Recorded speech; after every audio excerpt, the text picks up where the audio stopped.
Welcome to the Rainmaker Multiplier on Demand, a podcast for leading financial professionals, or rainmakers, and their teams that offer support for securing a successful future. From marketing help to staffing structure, listen and subscribe for actionable insights from advisors and skilled professionals alike. Hello, and welcome to another episode of the Rainmaker Multiplier on Demand. I am your host, Matt Seitz, Chief Marketing Officer here at C2P. Our topic today is being an effective leader to your team. We'll be sharing some real-world examples, insights, and practical tips to help you enhance your leadership skills. Our goal today is to help you uncover the secrets to leading with confidence, integrity, and impact. To do that, I'm excited to be joined by our returning guest, Josh Friberg. How you doing, Josh? Doing great. Josh is a transformational Emcee and event designer with Your Event Elevated and experimental keynote speaker at the Abundant Agent. He probably also looks familiar to many of you as a host from our C2P events and our previous podcast here at C2P. Josh is a highly skilled and experienced exchange facilitator known for his ability to create transformative experiences that create deep human connection at speed and scale. Being an MC for many of C2P's events, we love his energy and ways of getting people to feel engaged. I can speak from personal experience, Josh. I love it when you're introducing me at these events. Coming up on stage, I feel engaged after you've introduced me and gotten myself in the crowd going. So thank you for that. For sure. I always love working with you guys and looking forward to seeing you again later this year in person. Yes, definitely. To tee up today's discussion, we had you on a coffee break recently. And for those listening or watching, that can be found on our Rainmaker Multiplier On Demand podcast, wherever you subscribe to those. But you were on there discussing building effective team building practices and culture. However, to get to that step, you need to establish yourself as a leader for your team that they can depend on and trust. And this is what we're going to dive in today and go a little deeper on each of these topics. So first question, I know like broad, but just to open things up for us, what defines an effective leader? Yeah, it's interesting because I think we still have some holdovers from a really old version of what defines an effective leader. And many of us are still stuck in a paradigm of positional authority, right? That, well, I have the title. I'm the president. I'm the vice president. I'm the CEO. I'm the owner, the founder. And I'm the one who strokes the paychecks, right? So therefore, I am the leader and my people should follow me. But that's not the world we live in anymore. And that's not going to be the effective model of leadership moving forward.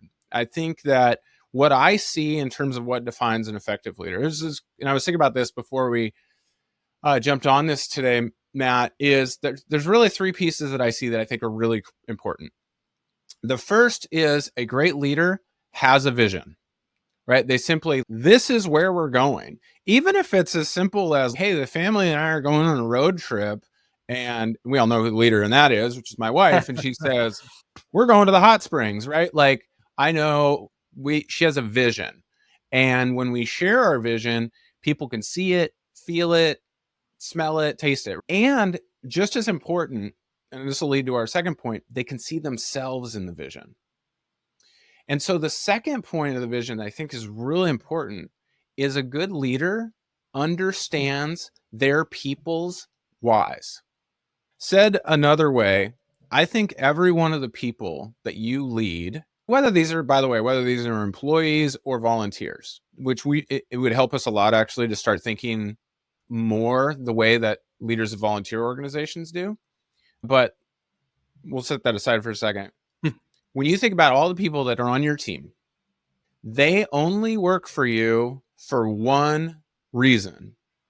If you're taking notes, get ready, write this down. And it's your job to figure out what that reason is. Because if I work for Matt, I don't work for Matt for a paycheck. I don't work for Matt because he's devastatingly handsome, though that it would be a good reason. No, I work for Matt because I want to get out of debt, because I want to send my kids to college, because I want to buy an investment property, because I enjoy the work. It gives me a sense of fulfillment, and it ends at 5 o'clock every day. I could still be at my kid's soccer game, right? whatever that personal why is for people, we as leaders need to know what it is and then show them how they can get it better and faster and more fun in our environment than out in the wilderness. And so I think that's the second really important thing that I see in great leaders is they know their people and they're passionate about helping their people accomplish their goals. And then the third thing, and this is so interesting because it's once you see it, it's really obvious, but it is invite their voices. Invite their voices. If we have teams made up of people where we have to do all the thinking, we have to make all the decisions, then the leader becomes the bottleneck of the team. But if people are empowered to be smart, to be creative, to be decisive, and to share what they see and their ideas, boy, they're going to really rise to the occasion. And it becomes, by the way, Rainmaker multiplier, right? If you're the Rainmaker leader of your team, multiplies you. But if you're the Rainmaker who makes all the decisions, who does all the thinking, who tells everybody what to do, and then they do it, we would have to change the name to the Rainmaker additive because it's not multiplying. And the goal is you should not be the best at every role in your team. You should be looking around you and go, that person's better at me than this. That person's better at me than this. And so if I could distill it down to one thing, at least this time, it would be that great leaders have done the hard work of noticing and shrinking their ego. That's great. No, you mentioned something there that kind of hit home to me. I was fortunate enough to work for an HR and leadership development company early in my career. And one thing that was instilled in me, which almost verbatim shared there, is they always said, hire people smarter than you, give them the tools to succeed, and then get the hell out of their way. Yeah. But it's hard because it requires letting go of control or the perception of control. And it requires letting go of ego, which is super hard. Yeah. So how does this apply, or maybe it is pretty direct, but to our audience, the advisors that have their own financial firms, many of them smaller teams? And are there any specific characteristics that you've noticed that help a leader earn more credibility with their team, even a smaller team? Yeah. And some of this, and maybe we'll come to it a little bit later in more depth, but I think as a principle, I would say listening to your people would be a really great way to start. And now it doesn't just mean, hey, what do you guys want to talk about today? But maybe more specifically is like, hey, we need to increase assets under management by 20% this year. How are we going to do that? And then be like, hey, before I share what I think we might do, what are you all seeing that we could be doing differently? Or, hey, we have a value in our business that we talk about, though probably not often enough. We painted it on the wall and then forgot it was there. But we have a value of treat others right. What is a story of when you saw someone on our team treating others right this week? And give them voice, give them input, and notice when you are impacted by it, when you are affected by it, right? Relationships are two-way, even the employee-employer relationship, right? It's two-way, which means you need to allow yourself to be changed, transformed in the same way you're asking them to. I think that's one of the great ways to earn credibility that's surprising. Other people are like, oh gosh, I got to polish my awards up on the shelf. And awards are nice. Congratulations on your recent award. But if you walked in with it hanging around your neck like a Flavor Flav's clock, right? Everybody would be like, what the heck? That actually gets no authority. Yeah. And I think it goes hand in hand with the point you made earlier of empowerment. Yes. Because the more you empower, the more they're going to feel like they can speak up and have a voice. But if your team, and to your point, whether that's a paid team or a volunteer team, if they don't feel empowered, they're not going to speak up, which means you can't listen. Yeah. they need to feel empowered to be a part of the discussion, which enables you now to become a listener and have a two-way conversation. Yeah. And it doesn't mean that you have to have a fully democratic leadership structure or anything like that. There was a big study at Alphabet, right? The Google company, where they studied leadership for a decade and looked at different structures of teams. They had very like homogeneous teams. They had really heterogeneous teams. They had very hierarchical teams. They had very like flat structured teams, that just all different types of structures. And they said, what's the common thread? And Charles Duhigg talks about this in the Orange Book, Smarter, Faster, Better. He says that what they discovered was the key was psychological safety, that people felt like they could be themselves and fit in, and they could feel like they could say what they needed to say and would be heard, and that they could make mistakes without retribution. Right? So that, I think, is what we're talking about, though, is do people feel safe to live out the expression of their life in this work environment? Yeah. When we're talking about communication now, in your experience, are there any common communication mistakes that leaders can make outside of, and maybe it is just listening more, but outside of that, and how can they improve their clarity and connection with their teams through that? Gotcha. So I think the common communication mistake is telling people once and thinking that they got it. That's one of the first ones, is telling people once and think that they got it. No, they didn't. And Andy Stanley talks about this in his book, Visioneering. He's like, when you are sick and tired of telling people your vision, they're only just starting to get it. They're only just starting to get it. So that's one thing, is like, if you're trying to do something new, it is a 90-day, it is a 6-month process to shift. I'm working with a client right now, coaching client right now, who owns a dental practice. And he was like, these are the 3 things I want to do this year. And my brother and I coached together on it. Yeah. We were like, pick one. And he said, okay. And he picked one, and then he had a ton of success in the first 2 weeks. And then next thing we knew, he's like, started adding in the second one. We're like, no, you don't even have it down yet. Not a chance. Right. So if there's like a new product that you all want to focus on, and you want your team to create systems around it and create practices and habits and different things, 90 days, 6 months until it is like perfect.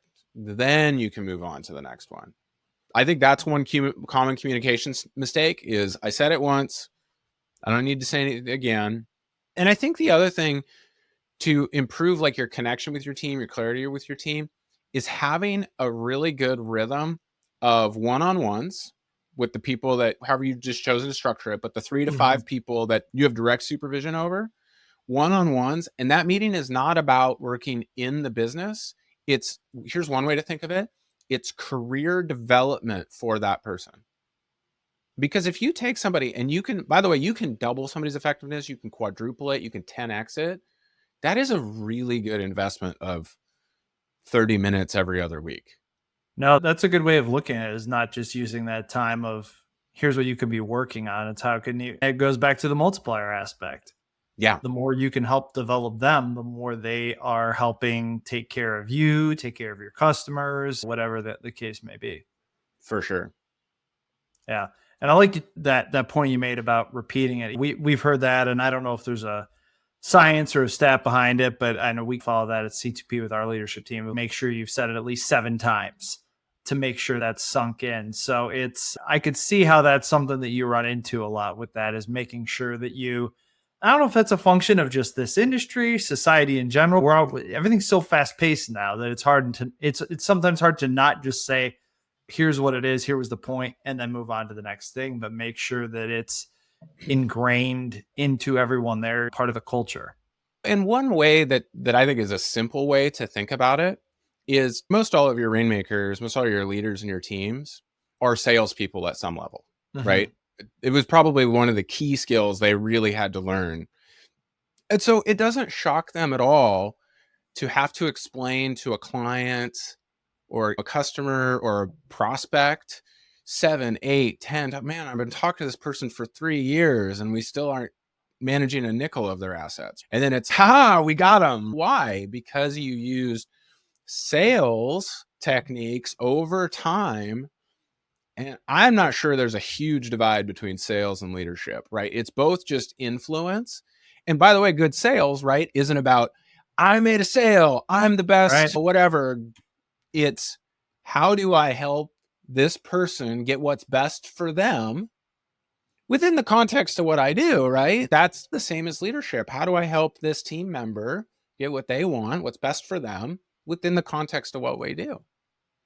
Yeah, it's an interesting way to look at it. And I guess that's a good segue to our next question. You work a lot with teams. And so the leaders of companies in the various industries that you work in are coming to you to suggest what they would like you to work with their team on, whatever given topic, improving efficiency, leadership, whatever.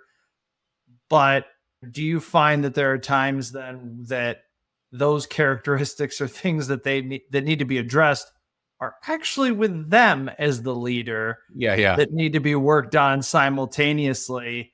And how do you approach that? Yeah.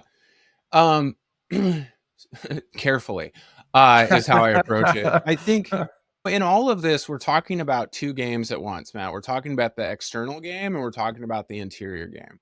Yeah. And we're going to need to do internal work to become better leaders, because so much of it starts with us. Are we getting good at self-regulation? Are we noticing when we're not in control, not our best selves? Are we noticing that we're just dictatorial leaders that are horrible to be around? Okay, great. Like, you can work on all that stuff. Mm-hmm. The most common thing that leaders come in when they, hey, I want to do a team off. Josh, we want to hire you to come help us with our team offsite. And we got all this like content. We want to talk about efficiency, but here's what they're really saying. I want to talk about how to get my people to do what I want done.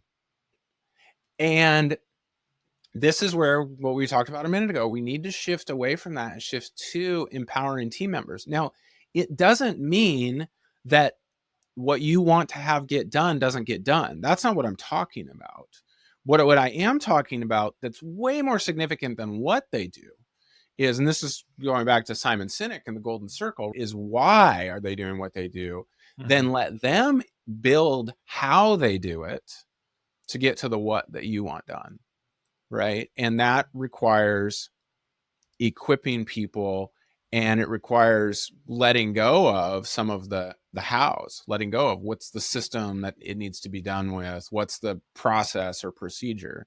By the way, most people who are like in that leader role, that rainmaker role, that agency owner role, they're not good systems people anyway. They shouldn't be writing systems. They shouldn't be writing processes and procedures. Like, goodness gracious, that's a terrible idea.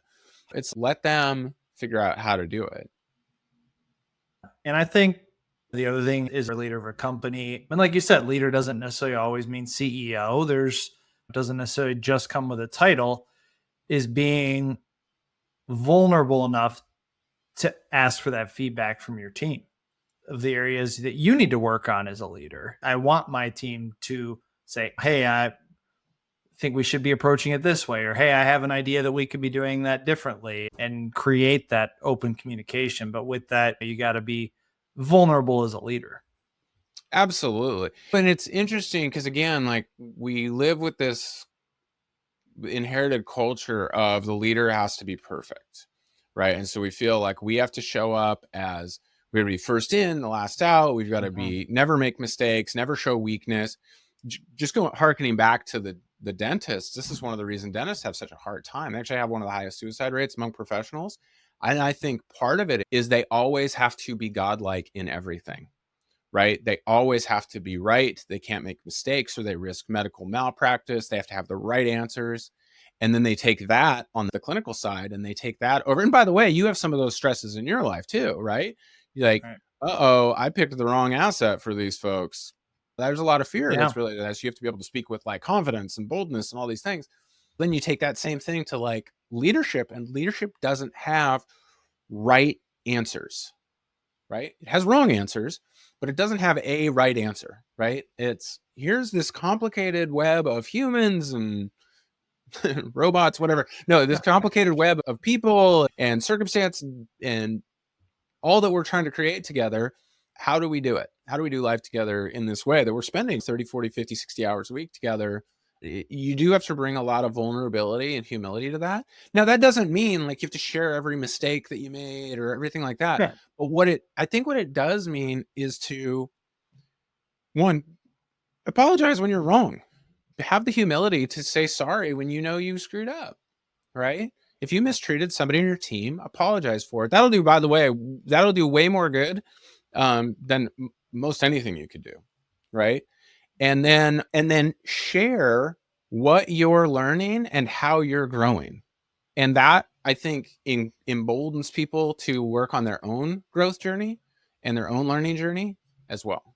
Some people listening, a lot of our advisors here in our network, they're juggling managing their team, growing their business, working with clients, practice management, all these other things. Sure. How can they avoid like the burnout factor while still being a present and impactful leader? Yeah. I think let's talk about the business and then let's talk about the personal, although there's crossover. When it comes to the business, and I get this from Cal Newport's new book, Slow Productivity, which, by the way, a bunch of people stopped listening as soon as I said slow productivity. And these are the folks that are like the hard charging, stay hard, go, rise and grind crew. Good for you. You guys are great. Keep it up. But listen to one thing. I think it might be helpful for you. Is because he is talking about massive productivity. And he says, do fewer things. So when I come in and I get to work with a business, with a team, they hire me for a season to be a coach. One of the things that we do is we go, let's just distill this down. What's the single most important metric in the business? And we identify that's all we're going to talk about until that metric is healthy. That's it. Yeah, but this, but that, but this, but that. Nope. We do one, right? That's it until that's healthy. And then once that's healthy, then we earn the right to do the second one. Then we earn the right to do the third one. Yeah. You want to know why you're burned out? Because you're trying to do 100 things and you're mediocre at all of them. And your business will run better. Your people will be more fulfilled. And by the way, you'll be more productive, more profitable if you are exceptional at one thing. If you are world-class, people go, holy cow, they are good at that. And you know you're good at that. And you spend time on that. When people feel burnt out, it's because they have 47 unfinished tasks at the end of the day. Yeah. It's because they're copying last week's to-do list onto this week's to-do list, right? And like when you just get real clear, no matter what, I'm getting this done this week. Come hell or high water, we're getting this done this week. We're going to be awesome at it. And other stuff is going to break and fail. And here's the reason I can speak this boldly about it, Matt, because I know like you're a conscientious guy. If you told somebody you're going to get them the TPS report by Thursday, I know you're going to do that. But what I don't know if you're going to do or not is if you say, hey, we had that client event 6 weeks ago, and I still haven't followed up with the 15 people that wanted to schedule an appointment. And I go, until, this is what Gary Keller says in the book, The One Thing, until your one thing is done, everything else is a distraction. And it's like when you come to peace with that there is stuff you're not going to get done, then you can go, oh, since I know I'm not going to get it all done, if I could only get one thing done, what would it be? So that's the business side. But specifically as it relates to burnout, I want to invite your folks, everybody who's listening to this, to become a world-class PhD expert in your own personal self-care. Now, again, the hard-charging bro group just quit listening to me because they think that I want them to light some candles and get some essential oils and go soak in the tub. No, I want them to lift heavy twice a week, and I want them to sprint till they pass out a couple times a week, right? But to literally learn your own personal biology, physiology, and psychology and do the work of taking care of those things. Because there was a book, I can never remember. There were 3 books that I read. One was called Burnout, one was called No Way Out, and the other one was called Healing Back Pain. And they were all about physical maladies that have other than just the pure physical triggers. And one of the things was like, some of the physical pain that I experience is because of stress. A lot of the physical, actually almost all the physical pain that I experience is because of stress. And one of the quickest ways I know to get out of it is to go run sprints. Right now, they'll say that the mechanism of that is we have a biology that's used to running away from tigers. And so when you sprint and you get away from the tiger and then you don't get eaten, you're telling your body, you're telling your brain, you're not in danger anymore. Oh, okay. And now the stress goes out, because our stress in the modern day isn't real. It's all created by worldview, right? It's all created by perception of, and you'll hear people say this, oh my gosh, I spent all week putting out fires. I was going to be like, is everybody okay? What was the smoke damage like? They're like, no, I wasn't putting out fires. Well, what were you doing? Oh, I was responding to the urgencies and importances of other people, some things that other people perceive as being time sensitive, my fear that I'm going to lose face with them if I don't get them to them in a timely manner. Oh, that's not nearly as sexy as putting out fires. You don't get a truck or an axe or the cool boots, like, but we do it. What do? We just elevated our own personal stress. I would say, yeah, Matt, if you want to avoid burnout, being really serious about what's your nutrition like? What's your exercise like? What are your relationships like? Do you have a hobby that you're spending time on? When you do your work, do you feel a sense of purpose in it? And are you doing the activities that move toward that purpose, not the nonsense activities that don't? When you get serious, and by the way, that means if you did your mobility and therapy work this week and your back's not hurting and your shoulder's not hurting, you didn't earn your right to stop doing it. That is now, listen, if you injured your back and you did hair therapy that's going to help you, that is now what you do till you die. If you ate really well this week, and golly, I feel really terrific. I've been eating clean. I've been doing what I should. I've been going to sleep at a good time. And man, I feel refreshed and energized. I deserve a bender. Let's go. Me and Matt, let's go stay till 4 a.m. Bring a case of beer. We're going to have a great time. No, like, these are like, connect the dots. You did the work. You got the result. That's not how you live. You're not 25 anymore. You can't fuel this with caffeine and adrenaline anymore. And so it's weird, but like, you want to really improve your leadership, become a world-class expert in your own personal self-care. That's a great tip. Thank you for sharing that. I guess somewhat similar to the burnout, like as a leader, your responsibilities are obviously different from your teams in terms of the day-to-day responsibilities. And sometimes that can come off as a leader seeming cold or isolated from the rest of the team because, like you said, they got their eyes on the long-term vision, growing the business versus kind of the day-to-day task side. What are some strategies that leaders can use to keep themselves open and available to their team while still protecting their time for the long-term game? Yeah. Part of me wants to say, yeah, why not? We're here. Yeah. Don't be a jerk. Like, that's one, is if you're like, man, I'm feeling cold and isolated from my team. Well, knock it off. Don't be a jerk. Like, genuinely care. I was at a sales thing once. It's really interesting. They said, hey, I have a 3-word sales strategy for doubling your business in, we'll say 2025, since that's when we're at. And, we're all excited. We got our pens ready. We're like, this is it. And she said this amazing thing. She said, love your people. Love your people. And what that means, among other things, is want what's in the best interest of the other. And so think through and so find a relationship that's easy for you to behave in a loving way. And I'm not talking about ooey gooey feelings. I'm not talking about flowers for your spouse, right? I'm talking about like self-giving sacrifice and love for another, maybe with your kids or with an aging parent. Think about somebody you love easily and say, how does that show up? And then turn to your teammate and go, oh, this is how that would show up. By the way, this means if there's correction in place, when you're at your best, how do you do that with your kids? Okay, now do it in a non-paternalistic way. How do I do that with an equal, right? With a peer? It's just back to what we talked about earlier. If you're in a place where you are continually learning and growing and open, you can still be the leader. You can still, in fact, I think you become a better leader at that point. And then in terms of protecting your time, yeah, and there's a place for boundaries. And boundaries isn't, Matt, don't call me at 2 a.m.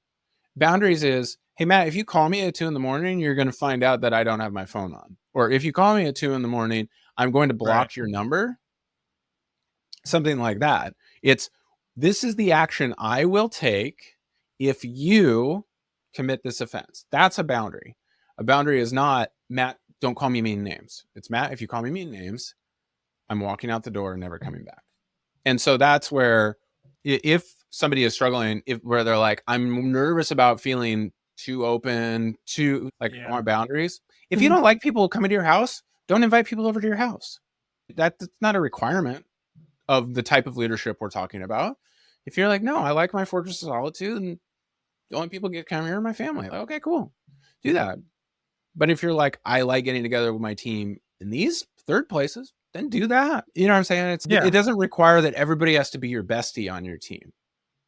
Right. Well, and I think I've seen this, I'm sure you've seen this too, like every team has a different dynamic too. Some might have that kind of family-like atmosphere where they do a lot outside the office, and some might be very close in those four walls, but then they got their own lives outside of that. And I think that's part of establishing your work culture and your work dynamic together.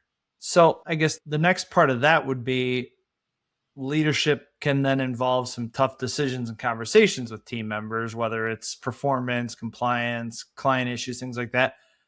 How can and should leaders approach these conversations in a way that's constructive, but not demoralizing?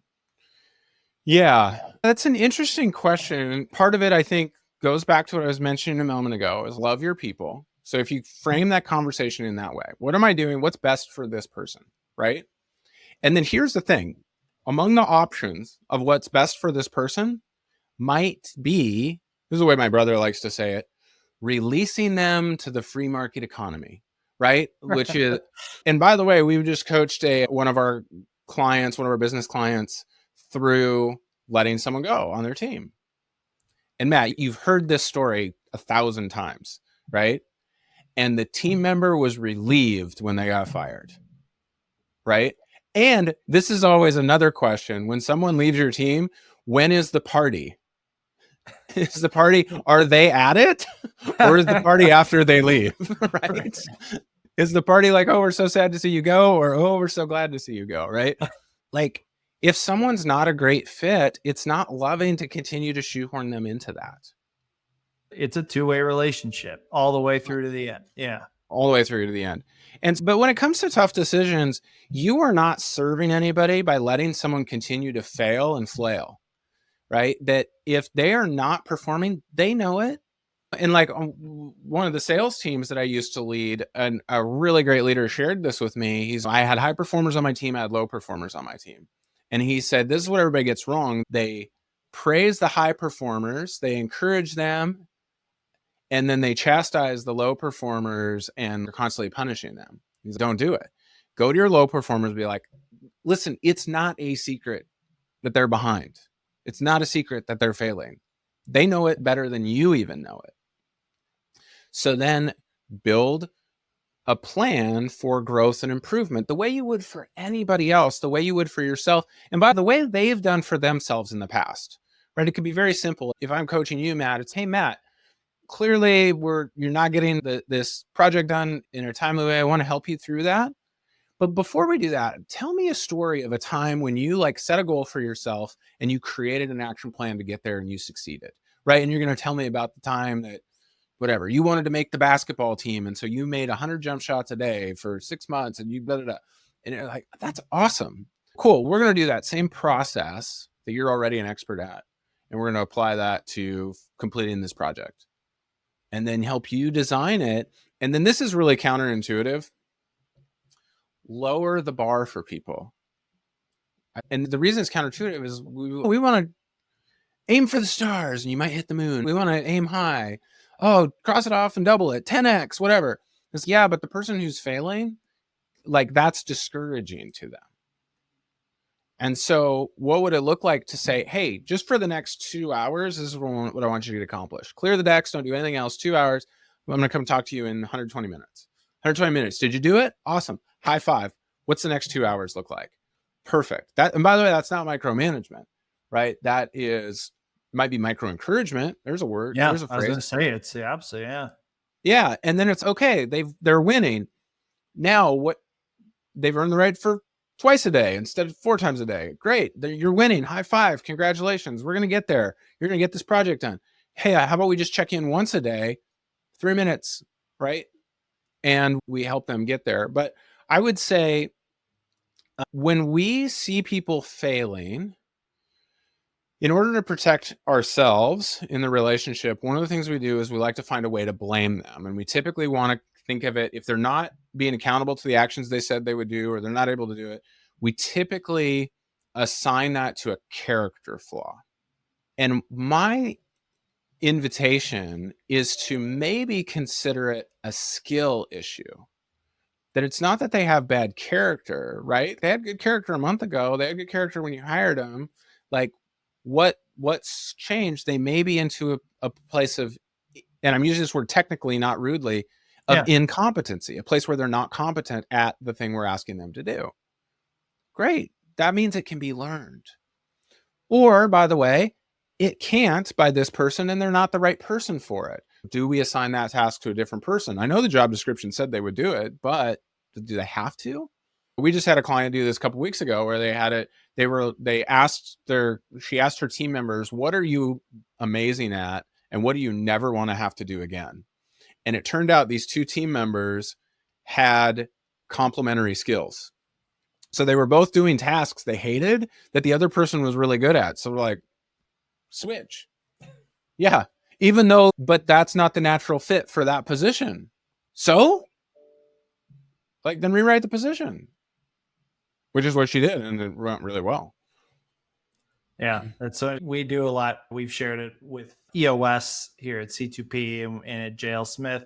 They talk about right people, right seat. Sometimes it is just right person for your company, but just the wrong seat. And it's just a subtle move there, or shift in responsibilities, like you mentioned, can work out better for both the company and the individual.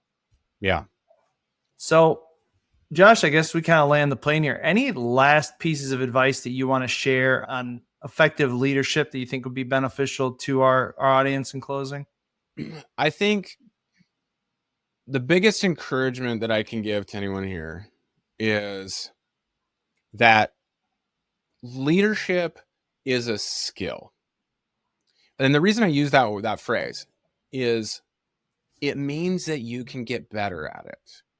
We have a myth in our culture of the natural born leader, and that is fundamentally untrue. That leadership is something that can be learned. It is something that you can grow at and improve at. And like we were talking about a moment ago, sit down and have a one-on-one with the leader of your team. They happen to be in your chair right now, right? And say, hey, what ways would you like to improve over the next 90 days in your leadership? And then set out to do the work of improving. Maybe it's something we talked about today. Maybe it starts with self practices, right? Personal practices need to improve before you can become the person that can become a better leader. By the way, that may move the needle a lot for you just there. Because if you show up well rested, fed, happy, generally you're a better version of yourself, you're probably just going to make better choices. But then also you're like, hey, I don't do a good enough job of knowing my people. Cool. Spend the next 90 days really getting to know your people. What makes them tick? What's important to them? What are they about? Seek out some assessments if that's a helpful tool for you, right? Whatever it is, but set an improvement plan for yourself as a leader, because we could say this boldly, Matt, none of us is as good a leader as we'd like to be. And you made the parallel earlier in the interview too about sales. It works the same way. I lead the sales team here. A lot of what we do on the sales side is learning new things and role play. like you said, learning to be a better listener, or what your tone is during a conversation. It even is a big thing of just how you may think you're saying one thing that you mean one thing, but it's your tone or the way you're giving it off says another. All of that can be addressed in role play. So it's like finding the right accountability partner as you're working with this. I recently led an exercise with a group of rescue trainers. So if you fall off a cliff, you're laying at the bottom with busted leg, the people who come rescue you were trained by these folks. So there I am, leading them through an exercise. And we wanted to have a session on how to give effective feedback. And they wanted me to teach on that for an hour and a half. And I was like, no, let's practice it. And so we would have a target video of a trainer training like good, mediocre, and bad. And then in groups of 3, we would have a person who would sit in the role of the trainer who just taught, and then the other person giving feedback, and then an observer. And it was like the learning that, like, what they learned about feedback in 45 minutes of doing that was way better than if we delivered the greatest presentation ever on feedback. So I'm 100% with you. If you're listening to this right now, what might it look like to go through the C2P Rolodex and say, hey, I really like that leader, that other advisor. I like the way they lead. Or there's 2 other advisors that, boy, we're always talking about the same leadership challenges. Then say, let's do this twice a month. We're going to get together for an hour. I'm going to bring up a real scenario. Okay, I got to talk to Joe because Joe ain't getting it done. And go, great, I'll be Joe, you be you, and let's practice the conversation. Let's rehearse it. I love that, Matt. I think that's 100% right on, is actually role play these scenarios. And then, or, hey, Mary on my team, she's amazing, but I think she can do more. Cool. I'll be Mary. You be you. Tell me and let's practice. And then you're able to be like, oh, that was dumb. Don't say that. Oh, that was really good. Yeah. Oh, okay. Ooh, I like that. Have you thought about this? Blah, blah, blah. And then you do that for 6 months. You're going to be a better leader. Yeah. Work out the kinks there. I love that idea, Matt. Josh, this has been very helpful, very informative. I think we hit on all the things that we wanted to cover today and more. Always great having you on. Thank you so much for being with us today. Absolutely. Thank you, Matt. So great to see you. And we'll see all of you later this year. Yes. And if you are looking for more from Josh, obviously, hopefully those with us at C2P, you'll see Josh at our events coming up later this year. And also don't forget, Josh is on our Mentor Connect platform. So hop on over to that site and book some time with Josh. Maybe Josh ends up being your accountability partner. So that'd be fun. I would do that. Be careful what you ask for, Josh. For sure. Okay. Thank you again for joining us. And thank you all for tuning in today. Enjoy the rest of your day. Thanks for tuning in. This podcast was brought to you by C2P, an organization whose purpose is to educate, train, grow, and support holistic financial advisors so families can achieve true prosperity. Never miss an episode by subscribing now to discover new resources and strategies.